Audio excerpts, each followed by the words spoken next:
State Representative John Patterson here. How you doing, John? I'm doing great.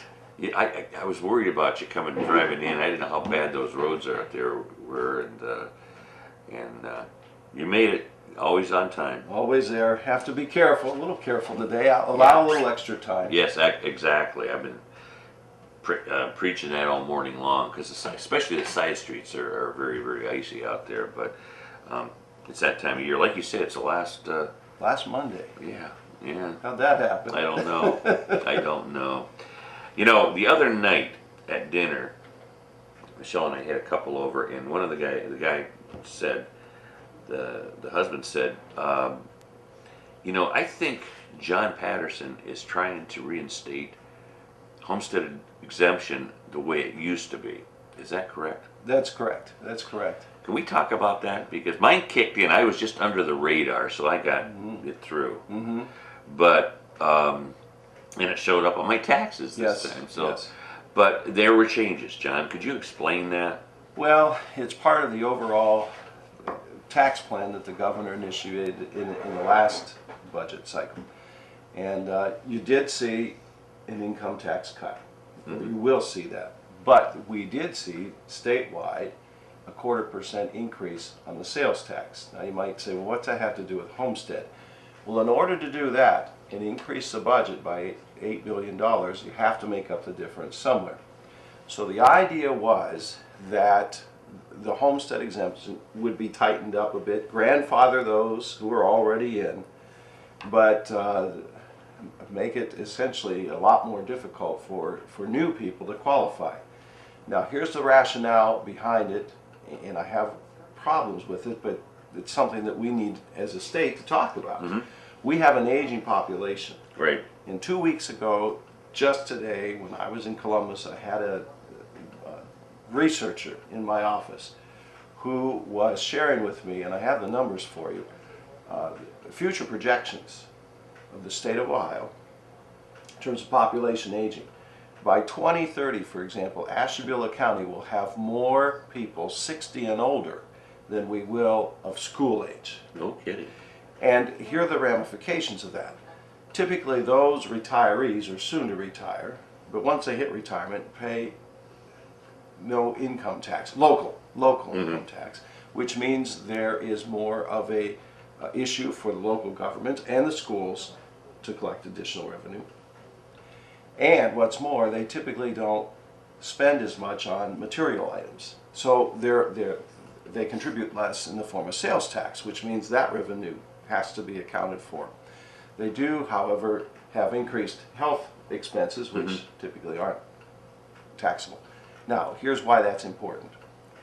I mentioned to him the homestead exemption and how it is hurting some of our elderly. And his comment was, we'd have to have a serious talk about that, because if you look at the long-term projections, Ohio as a state is getting older. The homestead, as it was written, is not sustainable, which means that there has to be some changes to it. I would like to see, because we are still in Ohio, and especially Northeast Ohio, in the throes of that recession, to restore that homestead as we knew it, at least for the interim, to help our seniors along, because they are getting hammered. And they are getting pressed because at the same time the state cut the local government funding.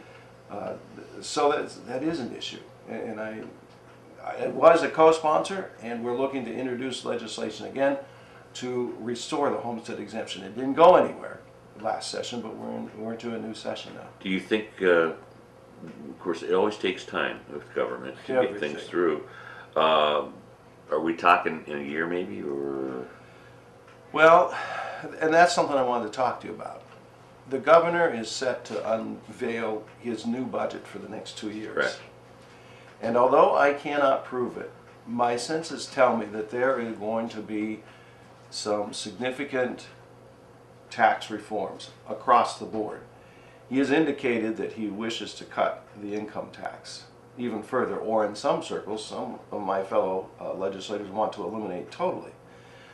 But to do that, there have to be an increase somewhere else. So I don't know what this blend is going to look like. We'll have a clearer picture in the next few weeks, and I'll be back to talk to you about that, his proposals. But it's going to be a blend of sales tax and property tax and sin taxes. I mean, you've heard him talking about raising the tax on cigarettes. And the way gasoline prices are, there may be some examination of raising that a fuel tax temporarily while fuel costs are down as well, as a comprehensive approach. And on top of that, you still have this current agricultural use valuation that the farmer's getting hammered with in terms of property taxes. Right. Did you get your property taxes Yes. recently? Yeah, Friday as a matter Did of they fact. go up or down? Down?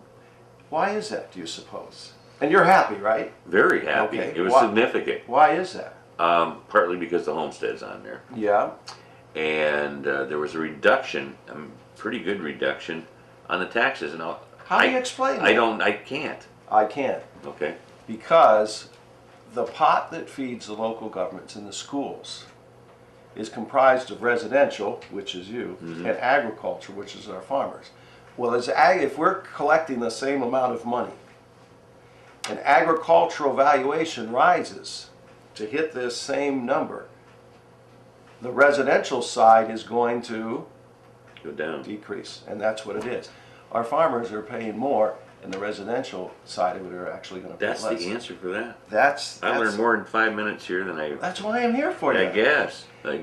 And of course, it's more complicated than that. But from our meeting this morning, I'm going straight to Jefferson to meet with our CAUV task force, and again continue to flesh out alternatives for the Department of Taxation to make this whole thing as much as possible, this whole tax effort, fair and shared, and so the valuation, and some of them have received their bills, and theirs has gone through the roof agriculturally, but residentially things are flat, and so there has to be a better balance there, less volatility for all. I emailed Don Craig, our treasurer for the county, over the weekend. I didn't expect her to get back to me. She did Saturday night, and again yesterday, because my question was, I got the taxes, but my taxes are taken out of the mortgage, and I don't know if I'm supposed to send that back in, fill it. I don't know what I'm supposed to do with it. So she says, let me get back to you. So maybe your bank. She goes, I can tell in the forms, your files, that whether or not what you have to do. So she's going to get back to me. I was very impressed with her quickness. Yeah, Don's a very conscientious public official. Nice girl, yeah, Yep. yeah. She's been on the show before. She does a very good job. I asked her to come back, as a matter of fact. What about Kasich? Do you think he'll go for the presidency? Well, if you were watching the national news, there wasn't even a mention of his name. But he has been on a 6-state tour promoting his balanced budget amendment. I think he did have a feel for that at one time, back in 2000. General consensus is he's angling for that. They were hinting about it yesterday in the paper, and then I guess my wife said he was on Meet the Press or some show yesterday at National. And if you listen to his tone, he's become far more moderate in terms of his views. You don't hear well, for example, SB 5 and the whole issue with unions, especially public employees unions. Not a peep about that at this point. So in his expansion of Medicaid, that's pretty much accepted in the moderate realm of things. Not so much for the far right, but if you're going to get elected in the United States, Ohio is critical. And he brings all of that to the table. Now, what might happen is that he is added onto the ticket as a vice presidential candidate in order to bring Ohio to the Republican column. The last time a presidential candidate won without Ohio was John Kennedy in 1960. Wow. And no Republican, if my knowledge is correct, no Republican has ever won without carrying Ohio. So that can work to our benefit in terms of looking at solutions in an exceedingly bipartisan fashion that benefits all Ohioans and not necessarily one side or the other. Okay, okay.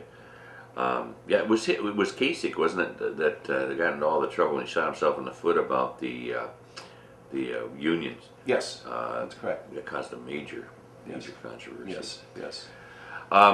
What else is going on down there in Columbus, John? Oh my goodness. Well, a lot of things. I need to tell you how my responsibilities have changed. I've been recently selected as the ranking member on Agricultural and Rural Development Committee. And agriculture, critically important to the state of Ohio, exceedingly important to our district, and rural development, something dear to my heart. So I'm very much looking forward to that. In fact, Thursday this week I'll be in Van Wert. We're holding hearings out there to discuss the manure runoff issue into the Maumee Basin. We have to start addressing that, and that, as we discussed before, Pat, I mean, it's just not agricultural in terms of fertilizer or manure. It's also municipal sewer runoff as well. So it's a multi-headed monster we're seeking to address there. But we're being active, and this is the first meeting of the Agricultural Committee. So we're trying to get out ahead of the curve as much as we can heading into this summer. I'm also back on education, and I'm thrilled with that, obviously. But I've also been appointed to the Finance Committee.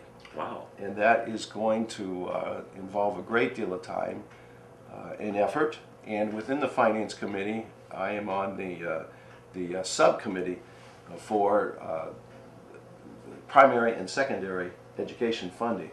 So the testimony that we'll hear in terms of funding public schools is going to go through our subcommittee and then later into finance. So a lot of work ahead for me. I guess, it sounds like it. And it's good work because it all ties together. I've been reading a book, just finished it yesterday afternoon, about future jobs. And it echoes a lot of the sentiments that I sense but couldn't quantify.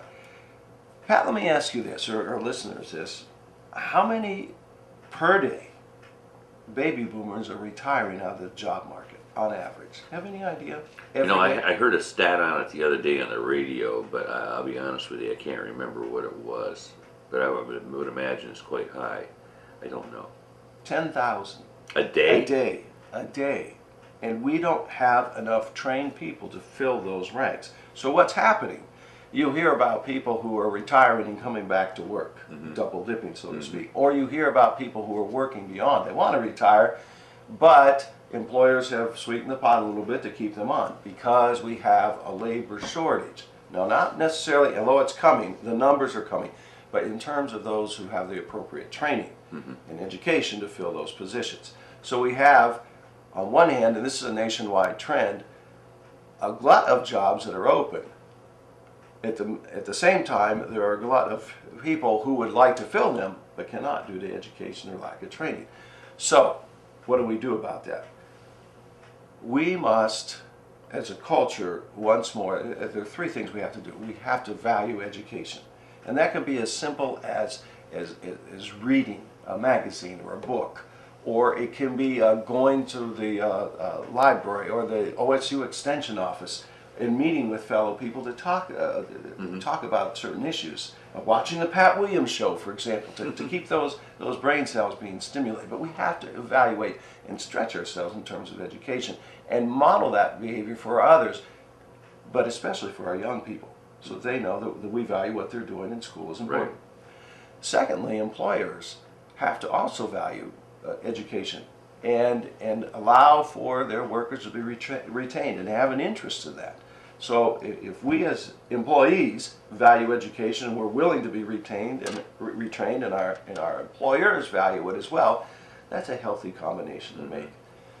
Finally, however, our schools, higher ed and secondary education, we have to reevaluate the way our whole educational system in terms of challenging our students, and here's where I go back to education, challenging them but not over testing them. You're going to hear a lot of controversy about the time we spend testing kids, and I think personally we've gone too far in the wrong direction in terms of testing. There has to be a certain amount of accountability, and this is where the debate's going to happen in Columbus, certain amount of accountability. But so much, we've gone so much in this direction of accountability and testing and SLOs and the demands on teachers that we've forgotten to celebrate those teachable moments in education, those times when spontaneous education occurs, those aha moments, which are critically important. That whole notion of creative thinking. And if you remember a few months ago when they had that debate about removing art and gym and phys ed from schools, the 5x8 rule, those sorts of opportunities actually stimulate the creative side of our brains, which we need moving forward into the 21st century. There are jobs that aren't created yet because we don't know what the needs are. And we have to reward and affirm creative education too. So overall, and I know I'm speaking a lot about epistemology here, there's a balance between what we teach and allowing room for creative thought and encouraging creative thought in the classroom, and tech prep education, VOAG education, because we have a shortage on the farm, all the above. Though some things we've cut out of school. You probably took shop class in school. In many cases, they've cut that out now. Is that right? Because they can't afford it, and it's not tested. And if it's not tested and budget crunches are very real, what do you cut out? Things like shop, things like elementary gym, music, those sorts of things. So we have to properly fund it to allow kids, as we were growing up, to explore those avenues of interest that they might have so that we can find the workers we need to fill this gap that's growing. And it's not just here in the United States, it's worldwide. That's the irony. Kind of, not that, I'm certainly not a young guy or gal, but, what you have today with me, I have some major problems with my computer. I had to bring an expert over last couple of days to help me through it. Well, actually, he's doing all the work on it because I have no clue about computers. Andy could tell you that in a flash. And it's because I'm old school. I came up from the old school where computer doesn't mean anything to me. I should not have had that. I should not have that attitude because you need to know this stuff to get jobs and that stuff. Luckily, I'm a year or two out of retirement and I don't need to learn this now because I'm done. But these young people need to get the education. This is what it's all about now. And when we were kids, it wasn't that big of a deal. I wasn't introduced to a computer until the 80s, to be honest with you, and I graduated in the late 60s. So these kids, you're so right about getting that education and learning and growing with it. Otherwise they're not going to be employable. And that's sad, that's scary. And it is a technical training, in that it is the age of information now.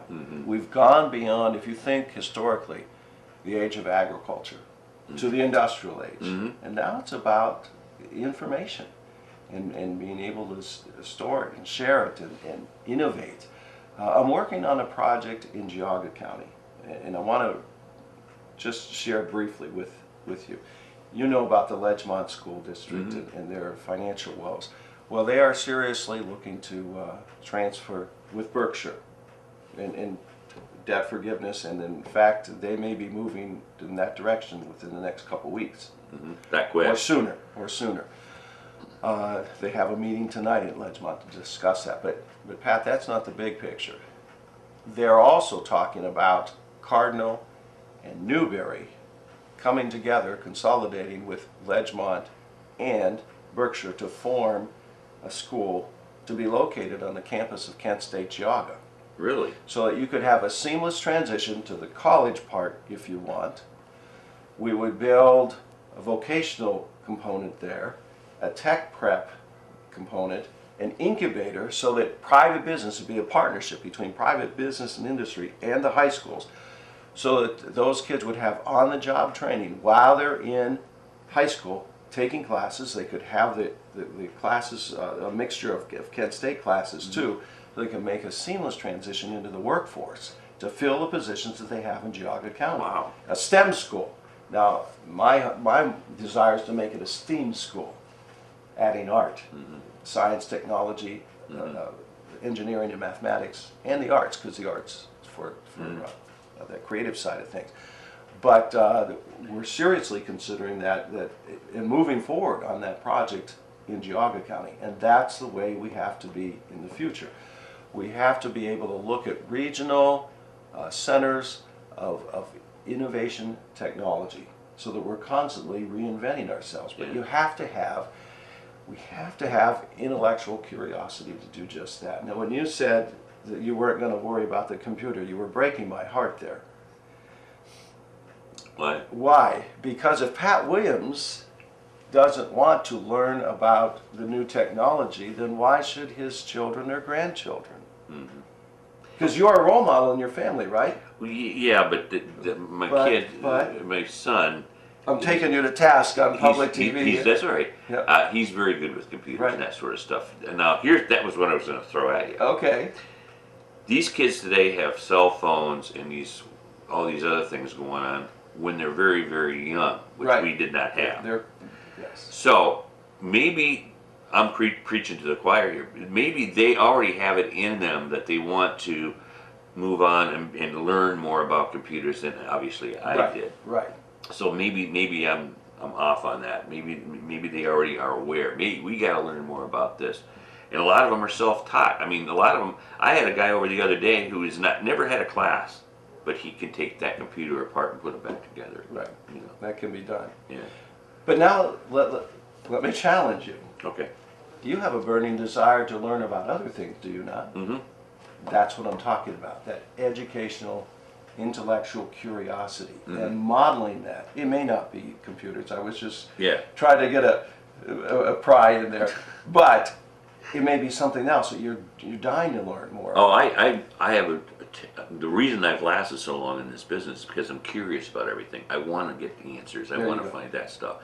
So that's made me thrive here for 47 years since I graduated from high school. But yeah, it's the computers that I told my sister yesterday, she's got this cell phone that can make the world stand on end. It does everything for her.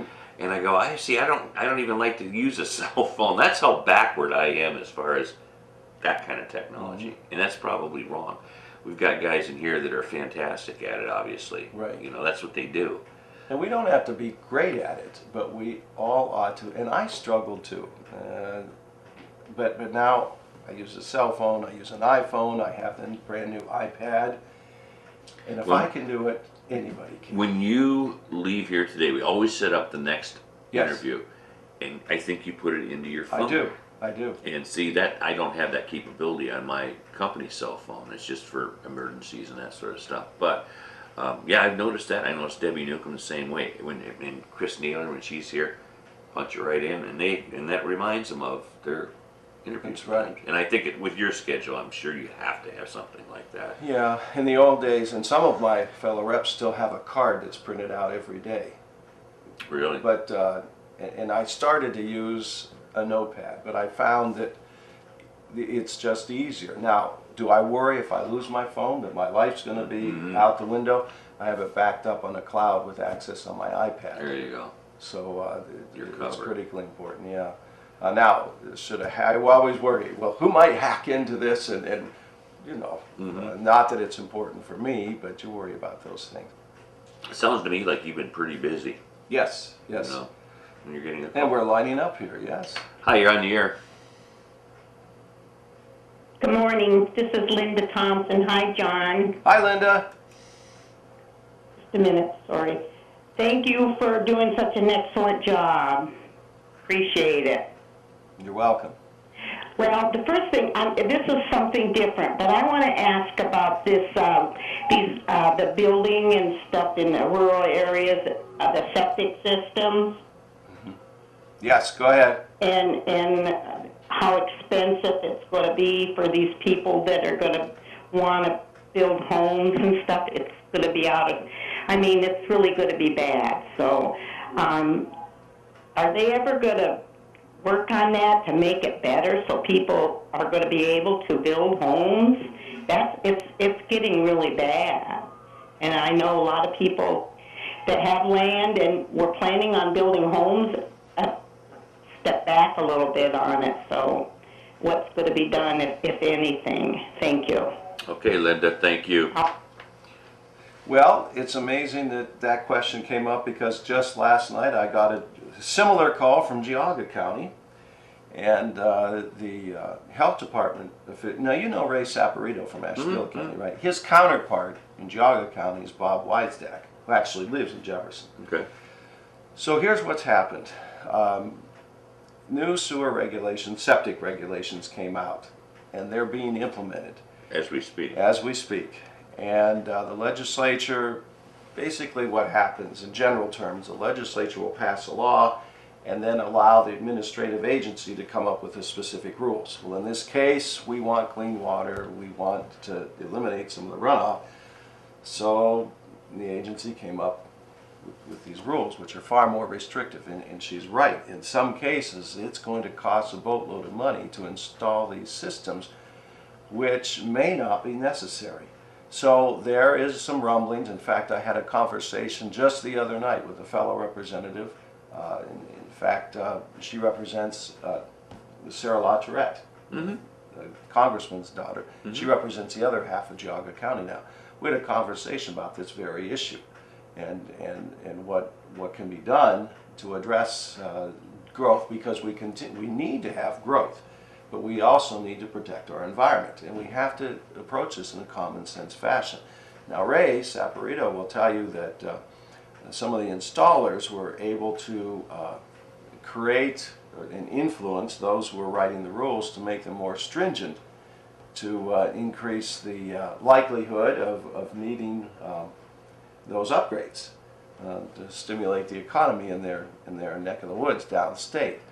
But whatever it is, there's some concern about it, and I can assure you, Linda, that is on my list, my long laundry list of things to do too. So I have more information for you about that. Now, to make this clear too, and I think you might have told me this, it's not just the homes that you want to build, it's if you have a septic Yep. and it needs updated, and that's the key word, you're going to get nailed too. That's right. You know? That's right.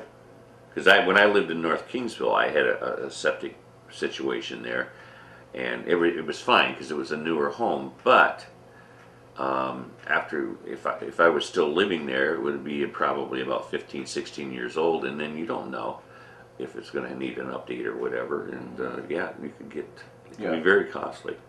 And we don't want to stifle that, and we don't want to tax our people out of their homes. And in some cases, the argument was made to me, if you live in some of these homes, the system itself will be worth more than the home, the value of the home. In some rare instances, some cases, yeah. Right.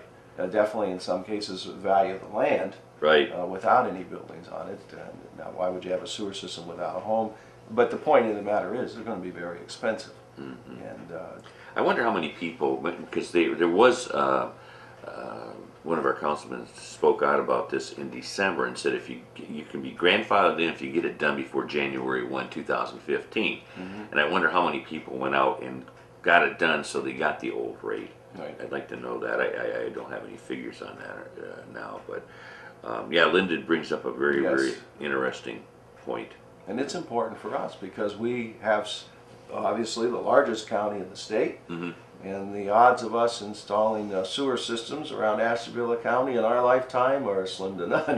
Yep. So we have this septic issue, and yet we know it can be in some instances a problem when there is effluent seeping into the ditch. So it's a balance. What else is happening down in Columbus? I know you've touched on quite a few different things here, but anything that we can watch for that may be coming up this summer or anything? Well, admittedly, the budget is going to dictate where the money flows is where the action is. You got to wait for that to really come out. Right, and that's why. And I'll share with you some of the things that I've been working on, but. We'll have a clear idea. The next time I'm on, I'll have a whole laundry list of the priorities that the governor has outlined, and we'll be able to go from there. I can tell you some of the hot button issues. Charter schools. There's been a whole host of articles, and in fact, State Auditor David Yost has been investigating charter schools. In fact, last week there were a number of schools that were investigated where the students who were enrolled weren't even there. Multiple times, multiple schools. So it seems as though, and he's investigating further, that there may be some profits being made without a product being Yikes. produced. But I get the idea of choice, but if we're expending public dollars, and this is something I'm working on, if we're expending public dollars on charter schools, I just want to know by an annual audit that that money is going where it should be. They're accountable to us because we are funding those schools, and it's $800 million in the last budget alone, the charter schools statewide. Good morning. Something simple as that. You're on the air. Good morning, Pat. This is Earl. Hi, Earl. Hi. Going back to the septic tank, we were going to be selling our house and building a new one outside of Conneaut. Could you give us an idea just how much these septic systems are going to run? Oh, I had heard like 20 to 25,000. 15 to 20. Yeah. So be good, or probably equal to the property you buy. Exactly. Yes. Now, That's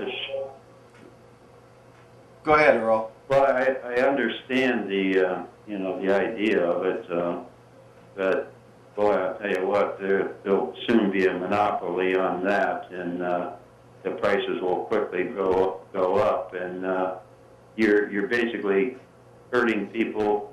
I don't know. You were saying something about in an area where they want to have this thing to make money, basically. So it's going to, like, you don't take into consideration your area you live in. Now you're forcing people to do what one area wants done. So I don't think that's right, and I don't understand, why all this basically falls on the poor homeowner. I just got my taxes after everything was over and done with, and that went up. I'm on a fixed income, $400. So, where do I come up with the extra $400? So, I was lucky to get the, that part where you senior citizen. But anyhow, very disgusted, actually, with everything that's going on that hurts the homeowner. You have people that rent houses and no fault of their own, but you turn around and they vote my taxes up. Whatever comes along, they vote. They don't have anything to lose. It's very disgusting that we're the ones that end up having to pay the price. I built my home expecting to stay here, but with the cost of everything going on, I'd be better off just to buy a house that's already done. So that's, instead of increasing the economy in our area by people building new homes, you put another burden on their shoulders. So I guess that's all I got to say. You guys have a good day. Thanks, Earl. Bye. And he is alluding to an underlying point here. Ohio is so diverse, and I've looked at income distribution in Ohio, and I've got a three-part series that I've been working on in terms of the correlation between aging and education and income. Mm-hmm. And the comparison between, because I represent part of Geauga County, the median income in Ashtabula and poverty compared to the median income in Geauga and poverty is astonishing. But also, the level of educational attainment in Geauga County is much higher than Ashtabula too. Now, why is that an issue? Ohio is such a diverse state. A lot of the people who are driving these decisions on JCAR, the rural committee that's instituting these changes, hail from those areas of higher affluence. And so they don't understand the poverty. They don't understand the lack of rural development that we have, and it just simply assume through their lenses that we will be able to meet their particular regulations. And that's part of the problem with Ohio. It is such a diverse state. That's why we are a battleground state in the presidential sweepstakes. Because if you're looking for pockets of anything in the United States, you'll find them in Ohio. And what works in Northeast Ohio may not work in Central Ohio, let alone Southwest Ohio. Right. And so sometimes, and these regulatory rules with respect to septic tanks are another indication of that inability to see the whole greater picture. And that's part of my job as a former teacher, to educate those as to Right. the differences. Right. Well, you know, and I want to make this clear too. And this particular subject did not surface overnight. I go back, I want to say 10, 12 years ago with George Distel and Debbie Newcomb, and they were down in Columbus as state representatives, both saying, wait a minute, it doesn't really affect us as much as it might some other rural place. And they fought to keep that thing on a hiatus for a while, and they did. It worked. But then, as John said, it came time when it was going to take effect, and there's nothing more you can do about that at this point. You have to think about population shifts as well. We've Right. lost population, Right. and other areas of the states have gained population. And the issue is they have more raw power. They have more influence at the table. And I can't sugarcoat that. That's the reality of the situation. And that's what I battle in part. So it's another issue that I have to work diligently When on. do you have to go back to Columbus? Going back tonight. Tonight? Yeah. Okay. Yeah. And then you'll be in session for... We have session on Wednesday. I have committee tomorrow and another committee on Wednesday and Thursday this week. Wow. Wow. You're on the air? Hey, good morning, Pat. This is Ron. All right. Hey, on our taxes, you got your tax thing, didn't you? Yes. Why didn't we get a notice about our taxes going up instead of hitting us at one time? I live on a fixed budget. You know, I'm on Social Security, and all the money I had saved up for retirement, between my wife's heart attacks and mine, our money's gone. And right now, that threw my budget in the hole, because coming up at 400, they doubled my taxes. And I'm on that homestead, and I got it dust down, and then they run right back up, and they said, well, I still got that head, the tax on that head kit. Homestead, anything, and but they're still the same. And I've got to come up with $410 now to pay that darn thing now. And I don't understand why they couldn't. And the one girl I called down there, and she said, because they don't have to tell me. I'm their boss. They're not my boss. And it seems like to me, every time the school board or anything, there goes a thing on the ballot for taxes or money to pay for it. To me, this sounds like a damn, before you're going to pay their bonuses and stuff like they always do. Ron, let me get this clear. If you got a statement about your taxes, correct? Right. Wouldn't that be considered them telling you what your taxes are going to do? Well, Pat, they knew this last year, but I mean, I didn't. I just got that paper. I just got mine Friday. Well, I got mine here, not wasn't Friday, it was last week. But still, that throws me in a hole, because I haven't budgeted for that like that. I'm budgeted for my regular tax money to go. So yours went up $400 in tax? Yeah. Okay. And with the Homestead Act, why it was down to $200 and some dollars, it was $400 a year. And then they doubled it back and said my house is worth $80,000 where I live. They take pictures with a camera, and you can do anything with a camera. You can make pictures, you smile, go ahead, because you can. You can make anything you want to with the camera. And the lady down there I called, and she said that they don't have to notify us, and they're not allowed to come in people's houses anymore to check their houses. No, I think they hire that out. I think they hire somebody to do it for that office. I don't know what to tell you. Maybe John has something. They are offering, if you are able to, you could schedule an appointment. I know the auditor is having, you could call down to his office, individual appointments where they could explain that to you face to face. And you can appeal it, right? Yeah, you can appeal it. Well, I am, because they're sending me paperwork. Right. And because the neighborhood I live in is not $80,000 homes. Right. You know? And for them to just take a camera and take a picture of my, at night, I just drive them by. They sit out the front of my house and take pictures.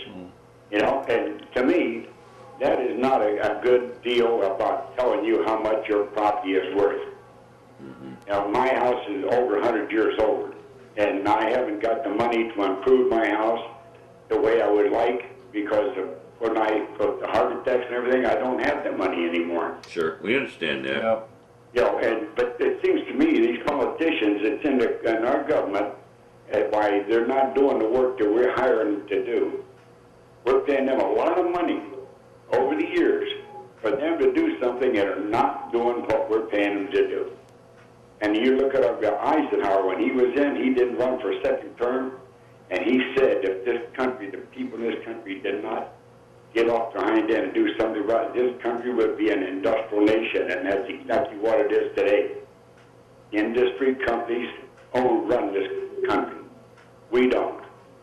So anyway, I'm going to contest that. They're sending me the paperwork. Good. And then when I take it, I'm not going to mail it down. I'm going to take it down there. So, but anyway, that's my objection for this whole thing.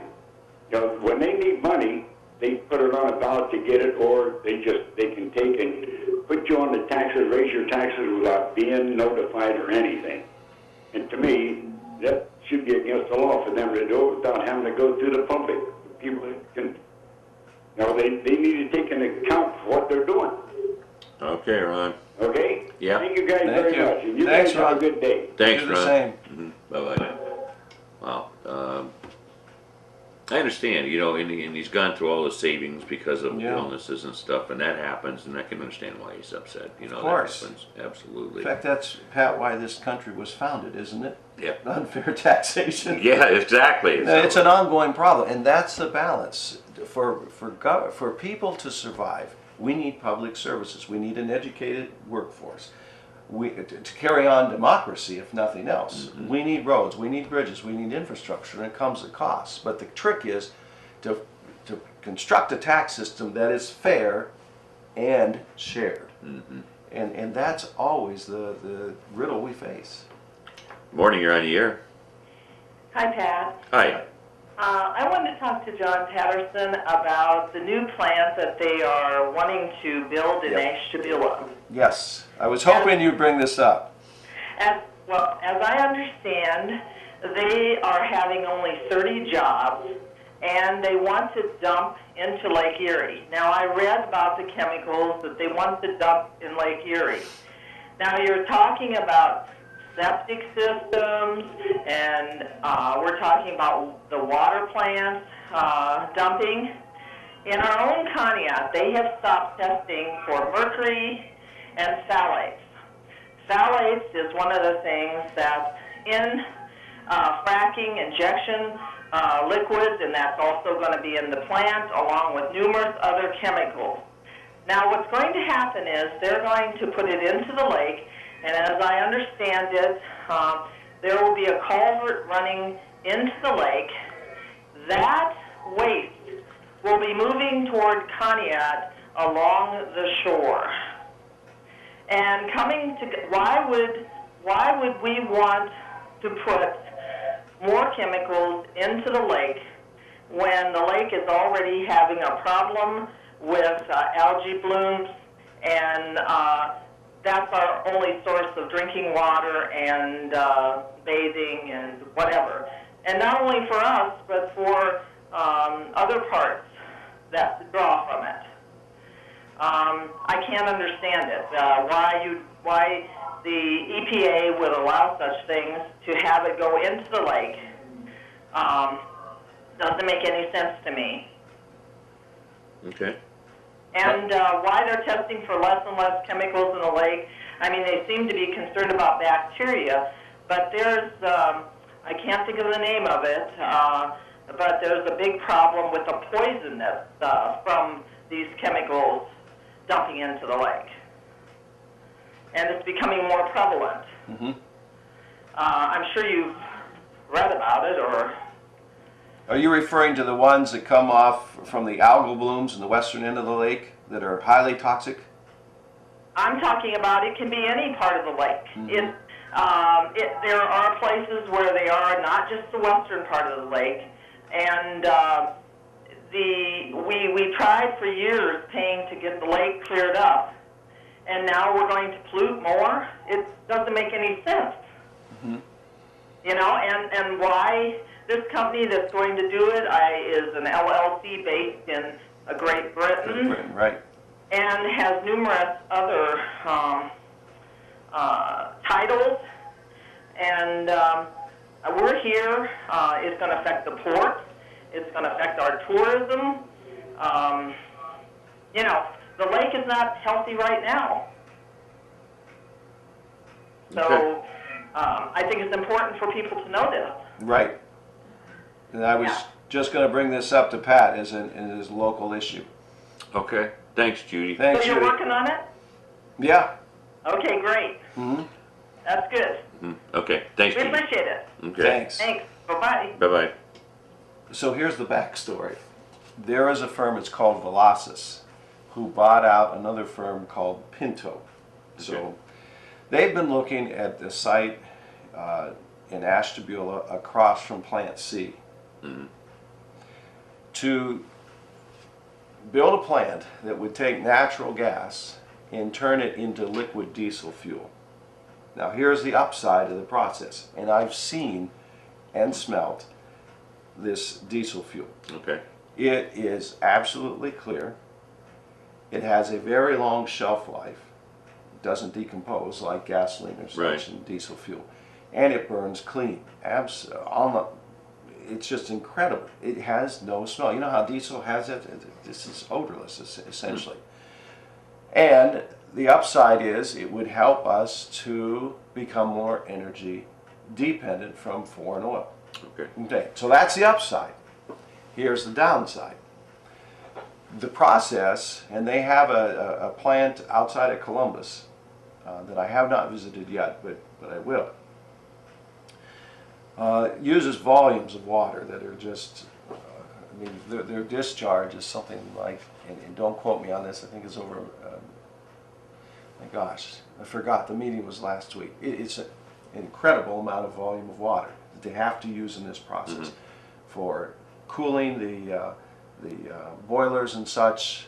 There's also water used on site for other uses in this process. The hearing in Ashtabula Thursday night that I attended on behalf of the EPA was to simply get public input as to the water discharge, the amount of water going in, and the quality of water going in. They have already been approved for their air emissions. They've already been approved for their wetland component of this, and now it's just down to this water emissions into the lake. Now, from the EPA's perspective, almost all of that water is just going to be used for well over 90% just for cooling the boilers and the heating elements and such. It's not going to be intermingled or commingled with the more active volatile water. There is a component of volatile water that is used, and she's right about that. It is going to be treated before it is released into the lake. And then the other water that is with that. And obviously that would have to be monitored. You're right, and the EPA would be charged with that responsibility. And the other part of that would be the normal sewage that would be emitted and sludge from any operation. I mean, even your studio here Right. does emit a certain amount of sewage. So all of that was presented. Those three streams would be mingled and released into the lake. Now the question is the volume too high?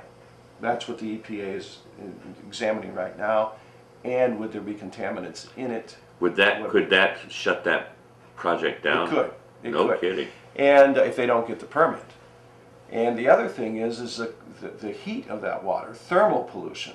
Because if it was raised, some residents raised concern about that, that you don't want to be messing with aquatic life either if it is significant. So again, we come back to this classic balance of progress versus preservation. We know we need jobs in Ashtabula County. We know that we need cleaner fuel to burn if we can continue to move down this path of burning fossil fuels. And in the short future, it looks that's the way we're going. We all enjoy cheaper gas. Oh, sure. It's a boom. Now, there's a problem with that internationally, and we could get into that if you want, in terms of stability of the government of Russia and Venezuela and the international implications that might be ahead for them as their taxes are shifted from the government with less oil to their population, or services are severely cut. I mean, there are some ramifications there. It's not all good. In fact, this week's article in Time magazine is about the upside downside of cheap oil and cheap gas. And we do have reserves here in Ohio of natural gas. And I think in the future, our ACE card here in Ohio is not necessarily the oil as much as it is the natural gas that can be used. And here's something else. Down the road, federal government has passed emission standards with respect to freighters on the Great Lakes. They have to meet certain levels. Did I explain this to you at all at any time? No. Tier 2, Tier 3 is what they're called from the federal EPA, which means that a lot of these freighters are looking to be powered by, instead of oil, or in some cases coal, liquefied natural gas, LNG. There is a huge LNG market that is ready to unfold on the Great Lakes just to power all those freighters that are out there. And in the last magazine I read, one of the ones I get down in Columbus, Seaway, Great Lakes Seaway magazine, they outline the fact that there's a lack of LNG ports to fuel these freighters. And we are so uniquely positioned, being so close to the gas fields and so close to the lakes, that could help limit some of the emissions, a great deal of emissions on the Great Lakes through the use of this alternative fuel. Bottom line is, somehow we have to figure out how to, and I want to go back to one of her points, the whole notion of fracking in the injection wells. There's technology out there where they're using propane and CO2 instead of water. If we can move in that direction, then it eliminates the injection wells. That solves one part of the problem. And then I had a conversation with an engineer the other night who was at that meeting of the EPA, and I was urging him. I said, we've got to do something about the methane that is released during the extraction process. If you've ever seen a map, and do this next time you're on your computer, which will be tonight. This afternoon. Okay. Look at one of those imaging maps of North Dakota at night, and you can see where it's as bright as New York City because they're flaring. They're burning off the methane. We can use methane for a whole variety of uses. Well, my challenge to him was, we've got to find a way to recapture that methane, because that is a greenhouse gas too. And his line to me was that there's ways of doing that now, and we're working more to do just that. So if we can eliminate the injection wells, if we can capture the methane and become more energy dependent, while always, as Judy points out, being very sensitive to the environment, that's a pathway that we have to follow. And so it is incumbent upon me to gather all this information and make the best decision that I can for my district, for my state, for my people, given all those factors. Yeah, wow. I weigh a lot. When I'm making a decision, Pat, there is a lot that goes into it. It's not a knee-jerk reaction. Right, and that's the way it should be. Exactly. You know, that's exactly the way it should be. Wow, I've learned a lot in this last hour. It's been amazing, amazing. We've got another call. We do. You're on the air? Yes, I'd like to ask Mr. Patterson there, if they do that plant up in C up there, are they going to get free water, or are they going to pay for it like the rest of us? They'd have to pay for it. And that's good. Well, the money, if they use 1 million gallons or so, or whatever, if they have to pay for it, maybe the city or the state or somebody can pave a road or fix a bridge. And that's right. And Plant C is controlled by the County Port Authority. So, and that's why it was important for us to maintain that plant. Plant C can extract from the lake legally more gallons than even the city of Cleveland. because we were grandfathered in under the Great Lakes Compact. So we are sitting on a very precious resource there, and you're absolutely correct. And, well, this resource that should be protected, getting back to your septic systems, I'm sure the Ohio River's got the same problem. Yes. These laws that you're passing for the public, are they letting the municipalities off the hook? So the overflow from Conneaut, Asheville, I don't know about Steve and the rest, go directly into the lake. And that's pollution. I mean, these plants, Erie does it too. All their plants are right on the water. Right. So if there is a problem, the raw stuff goes into the lake. Right. And that, if I can respond to that, and that brings up another concern of mine, as we address these algal blooms, the federal government has hinted they may be doing this, and I want to get the state more involved at investing in our infrastructure to control municipal sewage discharge. Some of our systems, you're absolutely correct, during a rain incident, heavy rain, commingles sanitary sewer with storm sewer, and to save the system, it goes straight into the lake. Toledo, Cleveland, Asheville, and I don't know about Conneaut. My hunch is same thing there. And part of what we can do, theoretically here, is to invest in the infrastructure, protecting the lakes and creating jobs in the process, which lays a better foundation for our children and grandchildren down the road as we seek additional development. So I'm definitely with you on that score. You know, same thing with your injection wells. Yes. I saw a thing there in Oklahoma where they're causing earthquakes. Plus, they say they recycle 80% of that water, and they only get rid of 20% in the disposal well. Yes. Well, I'm sure that's the 20% is the worst of the worst. Oh, it is. It is. That you don't want. Right. And for their perspective, if we can incentivize, and there's a way of them to save money by not using that water, by using a substance such as propane that goes right back into the process itself, doesn't have to be extracted from the mix, and make that more cost effective for them, then that's a route we want to go. Because to waste anything, and it goes back to our Puritan roots, Pat, waste not, want not. And that's something that I'm sure industry is looking to do.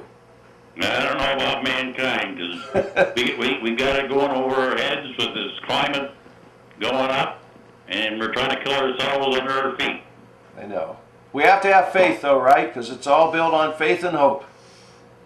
I would imagine. And as far as our taxes go for the people in Conneaut, when we finish fixing everything up just next year and whatever, you're going to make your property worth more, so they're going to go up again. I would imagine. Yep. Okay. All right. Okay. There you go. All right, we got to let you go, John. Thank you so much for coming in. It was great. Always a Great. pleasure. This, I think, was one of the most educational hours I have spent in a long, long time. It was really interesting, and I learned a lot, and I'm sure our audience did too. Thank you. Thank you. Always here for you. You. Well, what do you want to do? You want to take that last one? Yeah, then I have to get. You have to go. Hi, you're on the air. Hi, Pat. It's Judy again. Okay, you have to make I'd this like quick. to pass this on to John Patterson. There's a meeting in the Finger Lakes region of one of the best experts in the country. He's from Cornell University.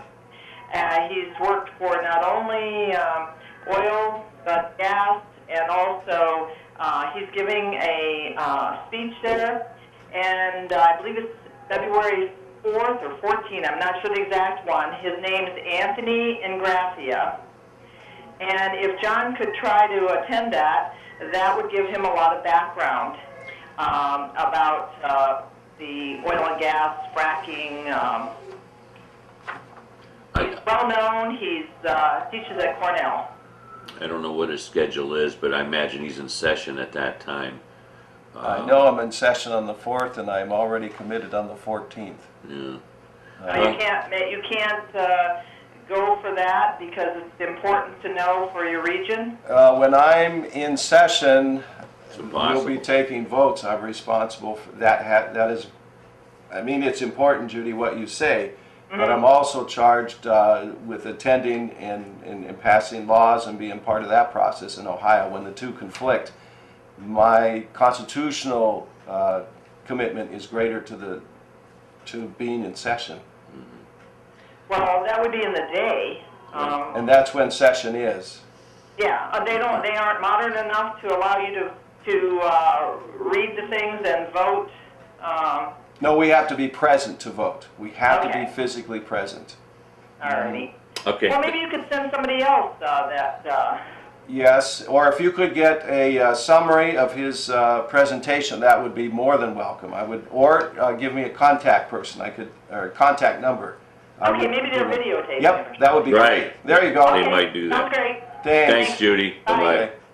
All right, John, thank you so much. We gotta let you go. Yep. Be safe when you're right home And today. you too, my friend. Thank you. All right, thank you.